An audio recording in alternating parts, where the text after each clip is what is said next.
La courbure, ouais. Ouais. Parce qu'il y a beaucoup de garçons qui ont le pénis qui courbe. Alors, pour information, les pénis qui sont tout droits, ça c'est exceptionnel, vraiment très très rare.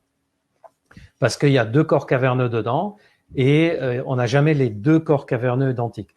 D'ailleurs, on n'a jamais les deux mêmes yeux, les deux mêmes narines, les deux mêmes oreilles. Voilà, c'est commun dans le corps humain, c'est asymétrique. Donc, les courbures, il y a deux types. Il y a les courbures congénitales, celles qu'on a depuis la naissance, sauf que ça ne se verra qu'une fois qu'on est en érection. Et il y a les courbures qu'on appelle acquises, suite à une maladie inflammatoire, maladie de la péronie, suite à une fracture. Dans quel cas il faut soigner la courbure? C'est uniquement dans le cas où une pénétration n'est pas possible.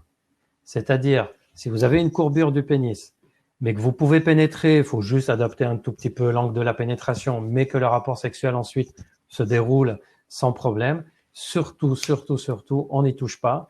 On n'opère pas la courbure du pénis juste pour des raisons esthétiques, pour deux raisons.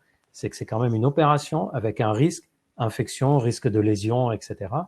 Et surtout, quand on corrige la courbure d'un pénis, on perd parfois un peu plus, 1 à 2 centimètres, puisqu'on va enlever une partie pour le rectifier.